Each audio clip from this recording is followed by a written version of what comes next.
Let's say you have a son who's growing up normally, but around puberty, something weird starts happening. He starts making vocalizations that appear to be at random and are mostly nonsense. He's also doing a weird head gesture at you, and it seems kind of aggressive. You tell him to knock it off, but he says that he can't. What do? Well, your answer to this question will probably to some extent depend on when and where you're alive and this is happening. If you were around during the Spanish Inquisition, you might CYA and hand your boy over to the Inquisitors, and they would probably do what they're known for and accuse him of being in league with the devil before doing what they do best. If you were my dad's parents in the 50s and 60s, you would probably accuse your son of acting up, trying to get attention, being a little brat, and being the stereotypical dad in that time period with a belt. Or, if you're around now, and you have some familiarity with Tourette's syndrome, you might realize, this is that, and get him the help that he needs. There is a long and varied history for how people with psychological disorders have been treated and what the treatments have been. So in this video, we're going to take the first step in talking about psychological disorders by talking about the history of what was thought was going on and what was done to try to do something about the disorder, as well as defining what a psychological disorder is, at least in our current understanding of them.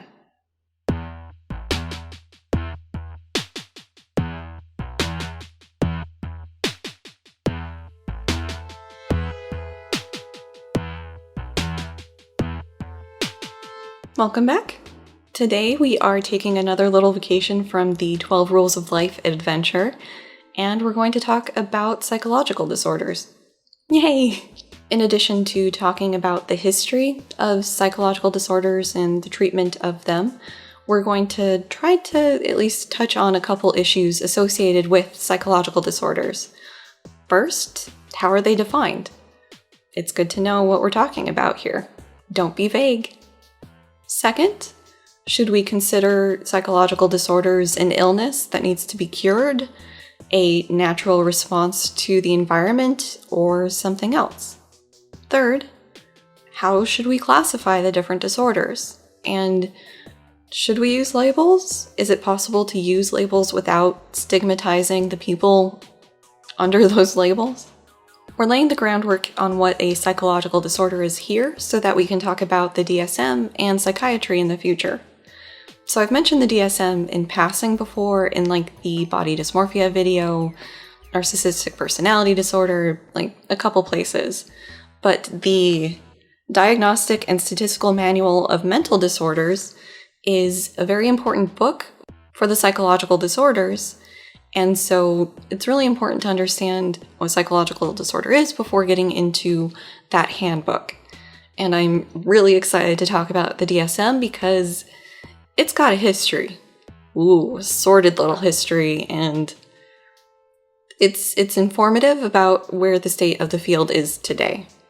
So given that, it's not surprising that I have videos in my to-do list spinning off from this topic. Initially, this video was going to be psychiatry and the DSM, but typical me, that's just too much for one video, so we're starting here. This video topic, the psychiatry and DSM video topic, was the winning vote by my patrons. So if you would like to have input on future video topics, have a heads up on the projects that are in the works, get access to new features as they're being spun up as we grow, including input on what those features actually are, feel free to join us over on Patreon. Any and all help is greatly appreciated, and I have a limited time offer going on there, so if you're on the fence, check it out soon. And while we're here, how about subscribing to the channel? I'm almost to 1,000. It's exciting. Like the video, comment, YouTube stuff. All right. Enough dilly-dallying, let's get on to the video. we will start with the history of psychological disorders and treatment of them before getting into the modern view and defining it. Language is a constantly evolving thing, and as such, I would like to point out some things to keep in mind as we go through the history of this or in future videos with the DSM. First is something I talked about in the Intro to Narcissistic Personality Disorder video, and that there's been a shift in how people with psychological disorders are talked about. So historically, it might be the schizophrenic, the depressed parent, the anxious kid. The disorder comes first, and the person comes second, if at all.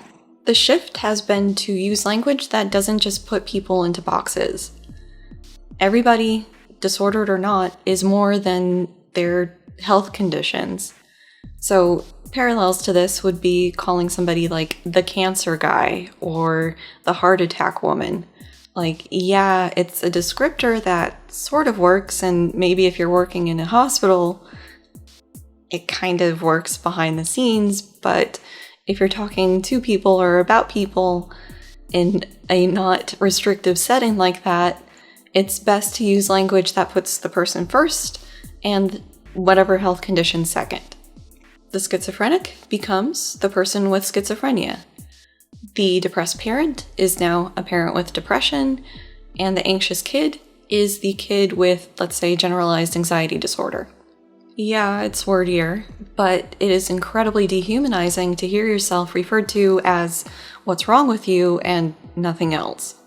Last little bit I want to touch on here is something that Natalie Wynn talked about at length in her The Darkness video. And in The Darkness, she was talking about using dark humor to try to deal with some of the experiences she's had in life. In all honesty, I indulge in this dark humor at my expense to deal with things. So if this is your first video on this channel, hi, this is going to be a fun video for you.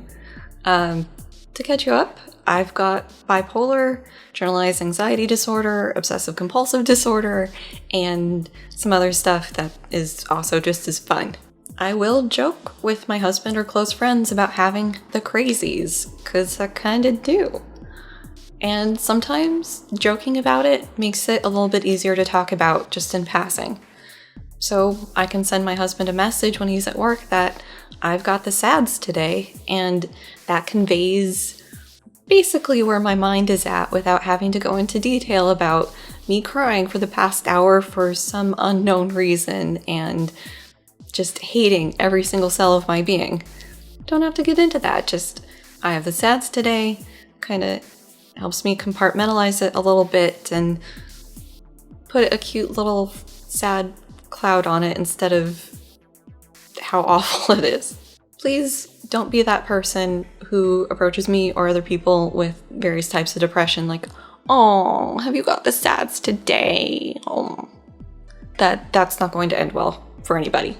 I've tried to keep this type of humor out of my videos and other social media because stripped of its context and intent, it can be hurtful and condescending and a bunch of negative things. And conveying the context and intent accurately, especially on something like Twitter, is difficult to do. So I just wanted to point out that I do joke around about this stuff. It's not just serious business all the time, but given the nature of this format, that type of humor won't be showing up in this video.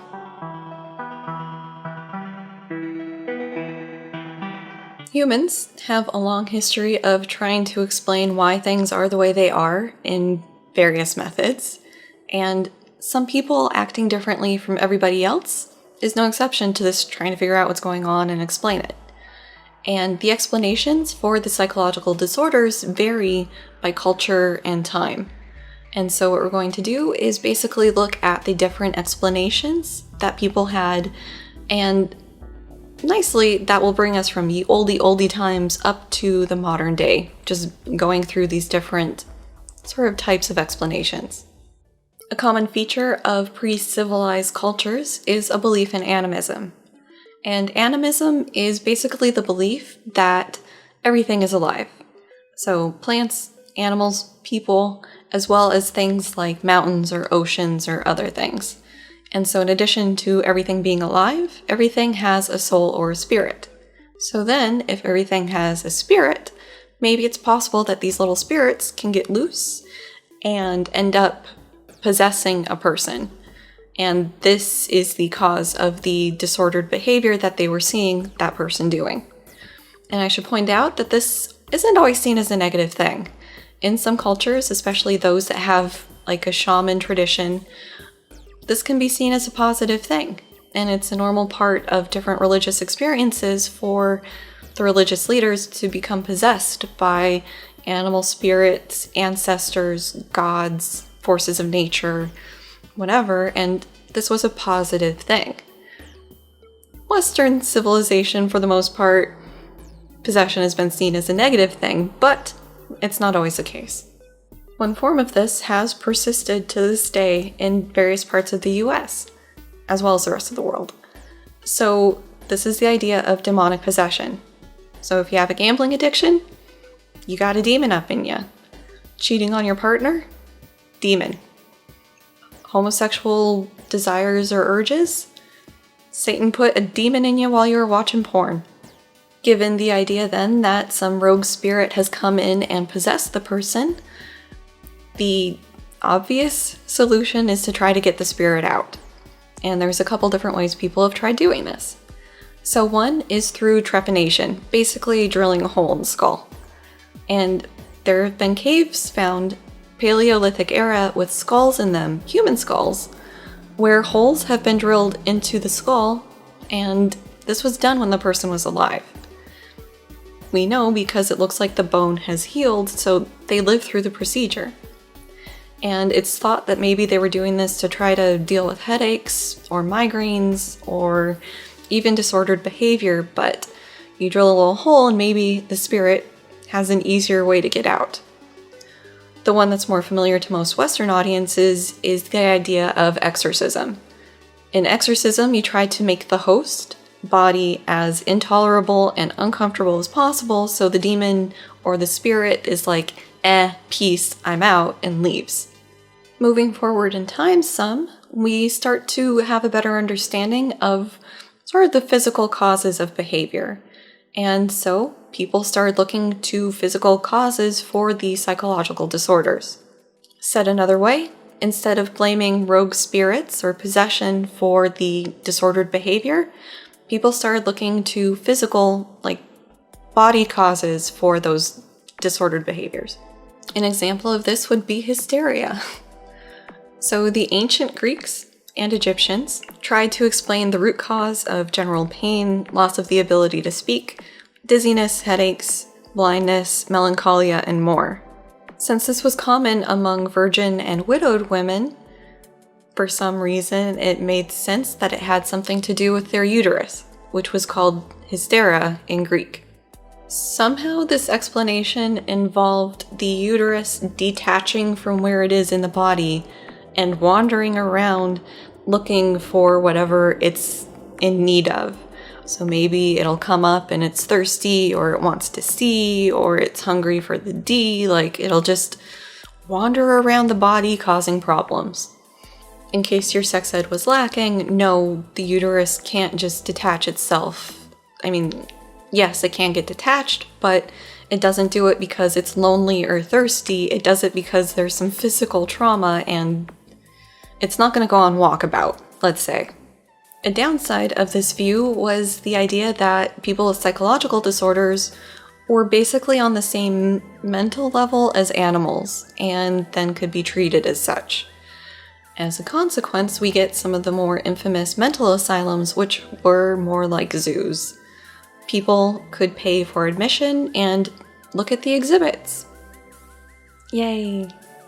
Eventually, another shift happened where we went from having biological or physical causes of the disordered behavior into psychological causes. This really happened in earnest in the middle of the 18th century, and the names associated with this are Mesmer, Charcot, Breuer, and Freud. Franz Anton Mesmer proposed that the body was filled with this magnetic fluid, And this magnetic fluid needed to flow freely in order for you to be happy, healthy, average, normal. And if a blockage happened somewhere, that's when disorders and illness would show up. Ever hear the term animal magnetism? This is the guy for that. And he proposed that celestial bodies like the moon, stars, planets, even the tides could have an impact on the flowing of this fluid. And it's thought that he was influenced a lot by a lot of the work in physics with like electricity and magnetism. And of course, people have something like this too. So the way you fix these blockages is you go into a group session with Mesmer. You sit around this tub that's filled with water and iron filings. So iron is magnetic and yeah. And so there were iron rods poking out the sides of the tub. And so you would sit there and you would point the rod at the problem area. And while this is going on, Mesmer would walk around in a purple cloak with an iron rod of his own, make very uncomfortable eye contact with you, and poke you with his iron rod. Somehow, this would fix people, and typically it would start with one person having a very dramatic experience, and then other people would follow suit. He left Vienna under shady circumstances. Charlatan! He moved to Paris, where he was again accused of quackery, and an investigation from the Crown was launched, which included Benjamin Franklin for some reason, and basically they concluded that it was due to suggestion and being in the group, and kind of almost the placebo effect before that term was really around. The name of his technique gradually morphed from animal magnetism to mesmerism for his name, even though he kind of fell out of favor with it. And today we still have like mesmerizing coming from Franz Anton Mesmer. Mesmerism gradually transformed into hypnotism, sort of like we know it today. And one of the big names associated with this early use of hypnotism was a French guy, I believe, by the name of Jean-Martin Charcot. Really hope I'm not slaughtering that. Charcot was the medical director of the psych ward of a place in Paris that I can't begin to hope to pronounce, but I'll put on screen here with all the fancy accent aigus and everything else. A primary use of hypnosis by Charcot was to distinguish between psychological problems and neurological problems. And so with hysteria, you can have hysterical blindness, hysterical lameness, which basically means like an arm becomes paralyzed, other things of that nature. And so he would use hypnotism to try to figure out what the cause was for these different things people were being afflicted with. So let's say somebody comes in and they're blind. So initial examination, you're not really seeing any causes, but at that point in time, no MRI, no CT scans, so it's hard to see what's going on inside a person's brain, short of cutting them open, but we're not doing that. So Charcot would hypnotize them and, through the power of suggestion, see if they could see. And if they could see when in a hypnotic state, it was hysterical blindness. If they couldn't see, it was a neurological cause, and you can move forward from there. You would think that hysterical blindness would be a relic of the past, but true story, I went to school with somebody who, for a year, was basically hysterically blind. She woke up one morning, couldn't see. And she went through all the tests, saw the doctors, couldn't find anything wrong with her, so she went back home, lived with her parents, and after some time, her sight came back. So today, these are referred to as the somatoform disorders, and an interesting characteristic of this is people aren't bothered by the loss. Talking to her about it was so surreal because, yeah, I was blind for a year. What?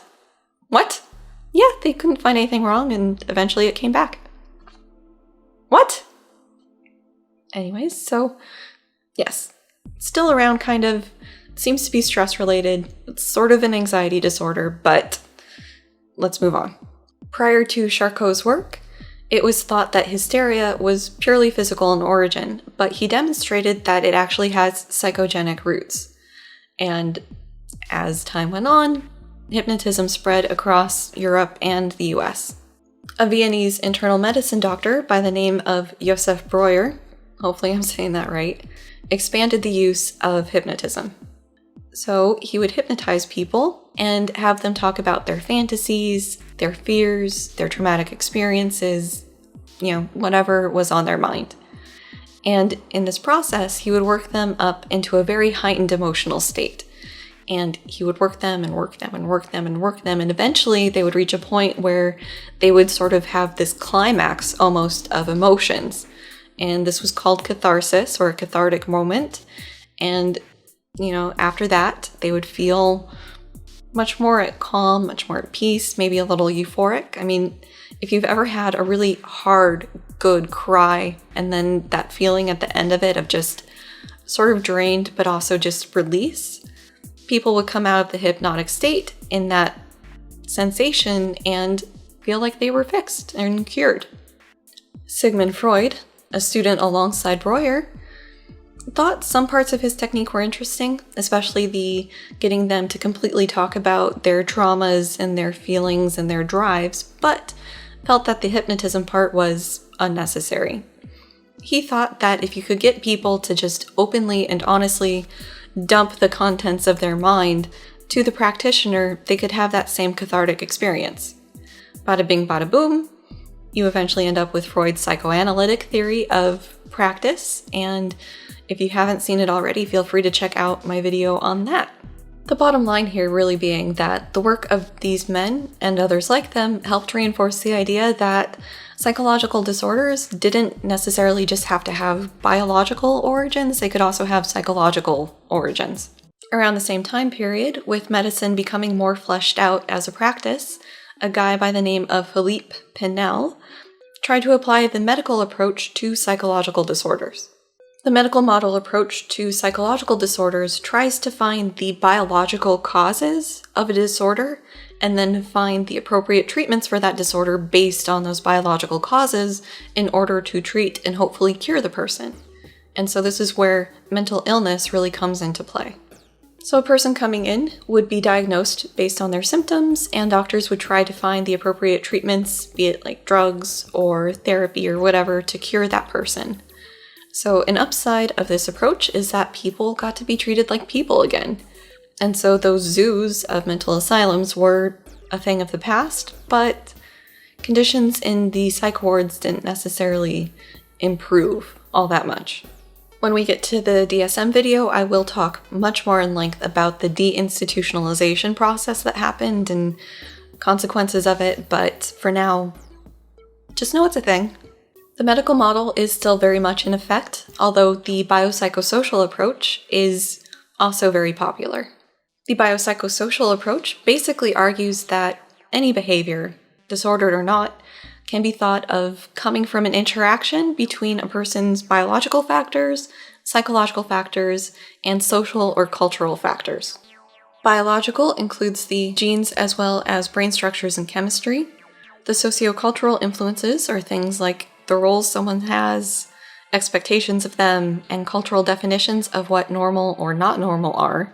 The psychological part includes more personal details, like experienced stress or trauma, plus learned behaviors, perception patterns, or memories. It's important to consider these different influences and factors because they can be informative and predictive.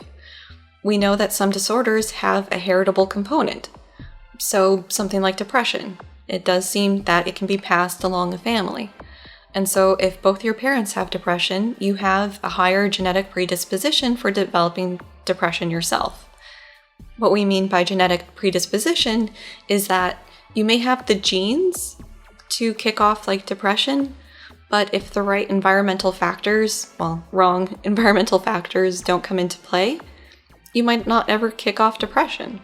And so even though you've got the genes for it, it might not develop. So you have a predisposition for it, but it's not a guarantee. Some disorders seem specific to certain cultures. In Latin America, for example, there's susto, which is marked by extreme anxiety, restlessness, and a fear of black magic.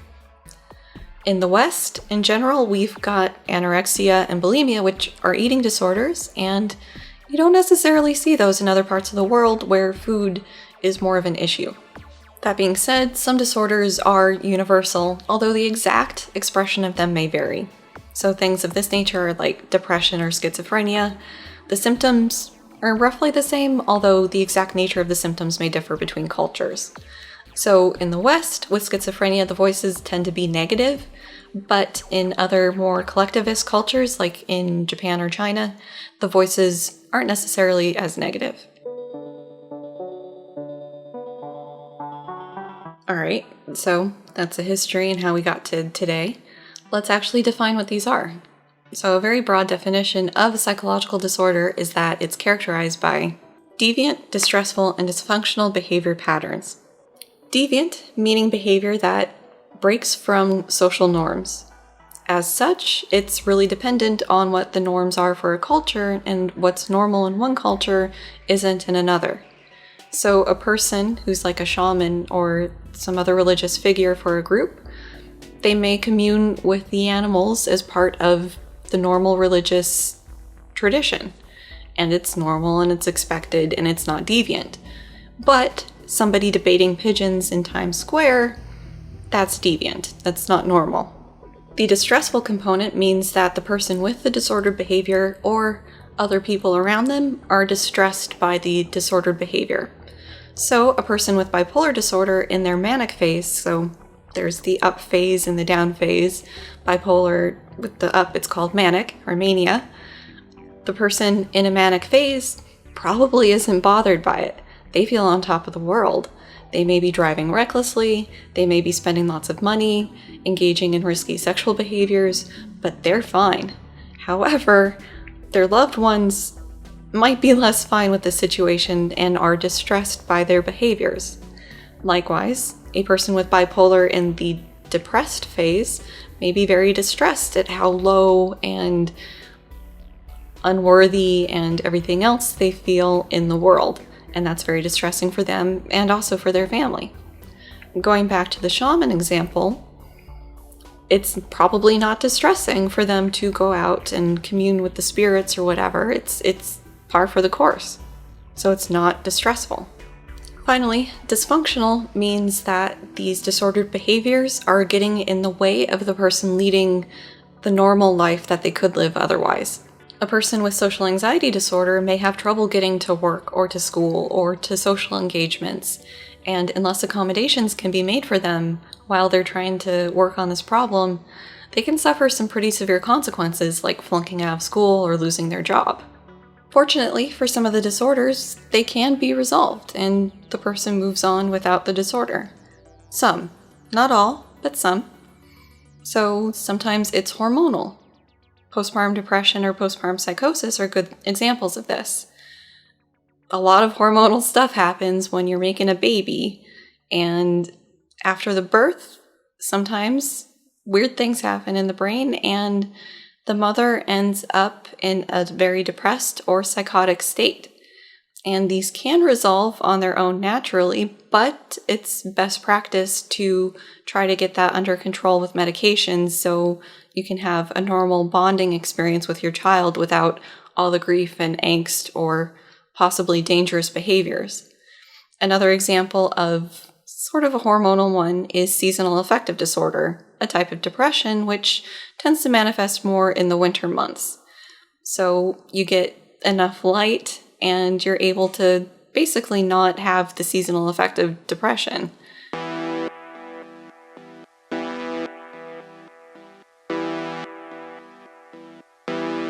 Words have power. Yeah, I know. Words only have power because we give them power, and they're an arbitrary series of sounds that we have arbitrarily paired up with different meanings or whatever. Yes, but we live in a society with words that carry weight. And as a social species, one of the ways we deal with getting around the world is cognitive shortcuts. And sometimes these cognitive shortcuts take the form of stereotypes. And stereotypes are based on category membership.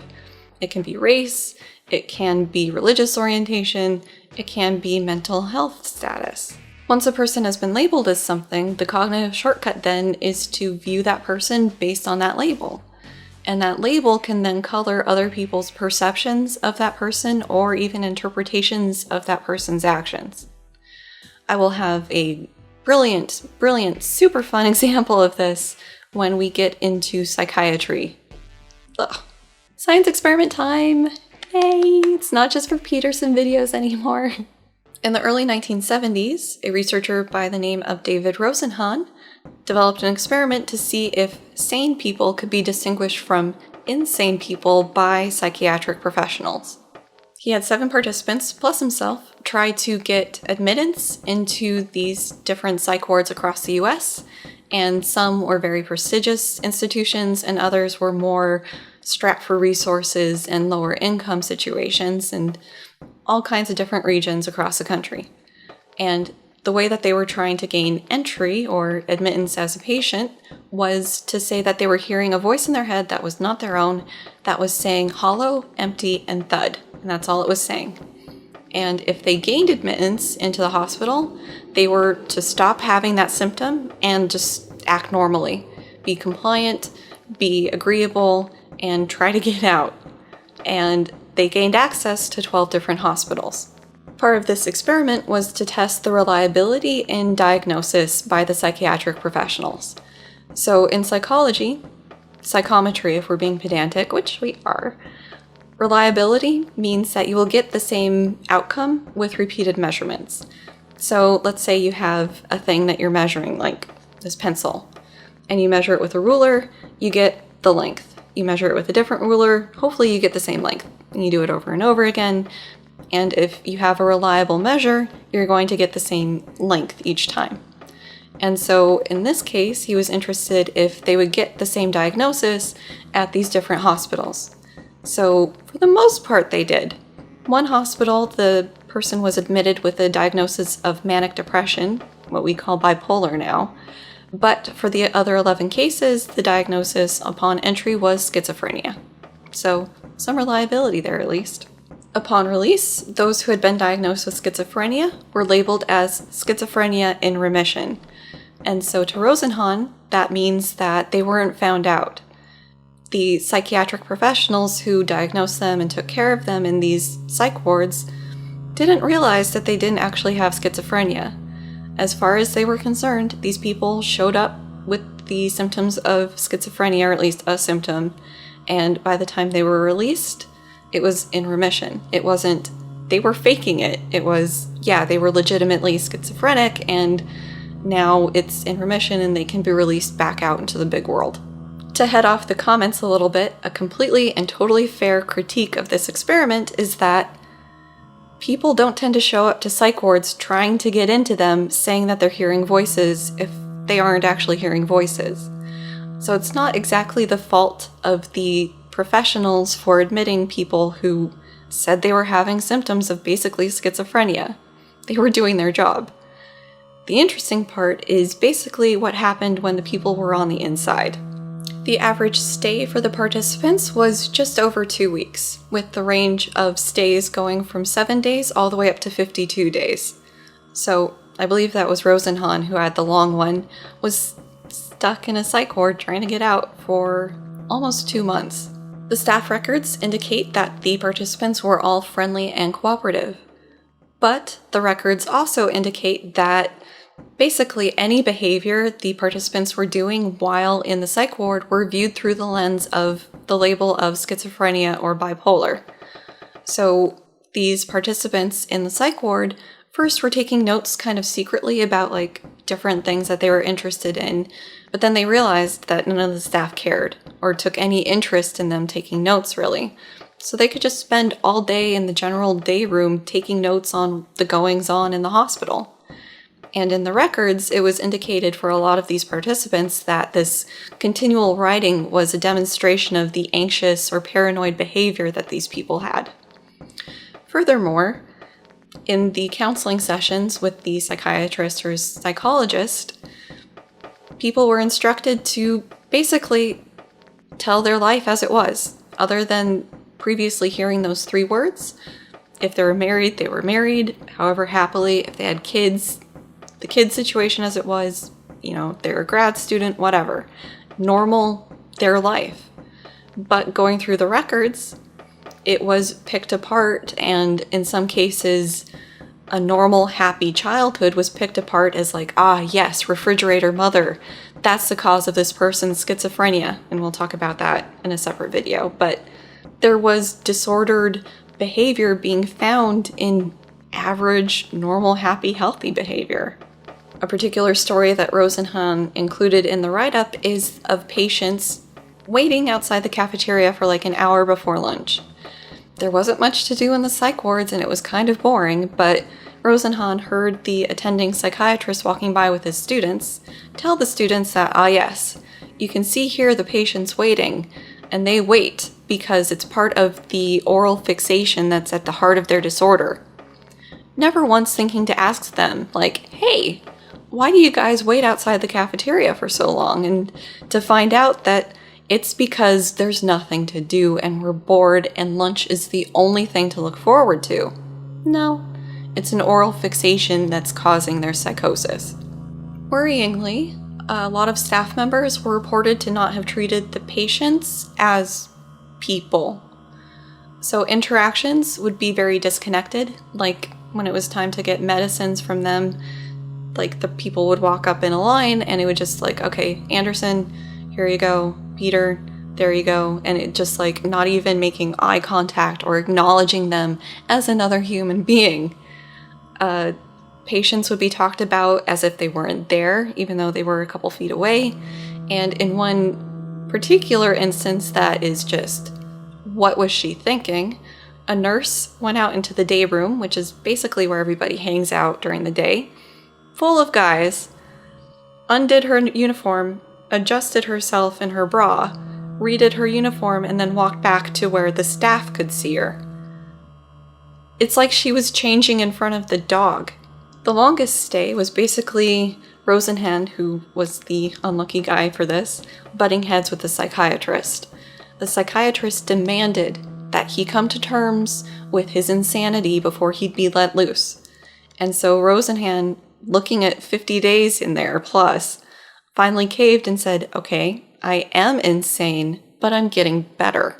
A big takeaway from this experiment is that just having the label of schizophrenia was enough for the hospital staff to treat these people as if they weren't people, and also colored everything they did through that lens of schizophrenia. I think the movie One Flew Over the Cuckoo's Nest really captures this feeling well. As I mentioned earlier with a passing reference to deinstitutionalization, we will discuss this experiment again when we get to the DSM and the impact of it because it made waves. Another issue with labels is the persistence of stereotypes. So we are getting better about the destigmatization of mental illness, but it's still an issue and still kind of felt. So an example of this is not quite 10 years ago, I disclosed my status as having bipolar and the other stuff to basically people beyond my husband and my mom who didn't know. So my husband's family, my close friends, I told them.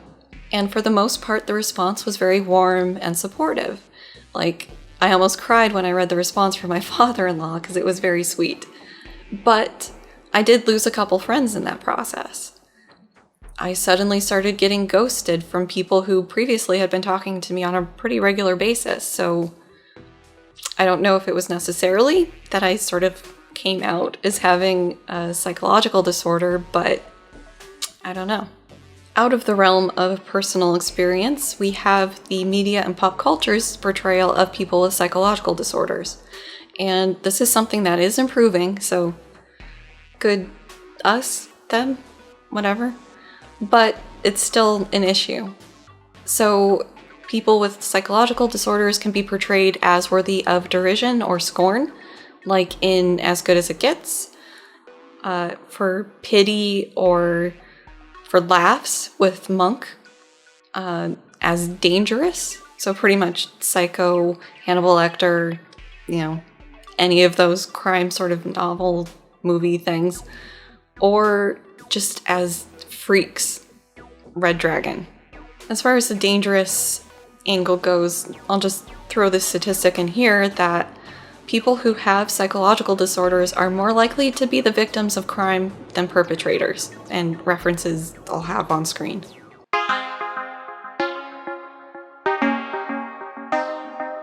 Okay, so that was the intro to talking about psychological disorders. In the next video in this series, we will talk about the DSM, which is used to sort of organize and categorize the different psychological disorders.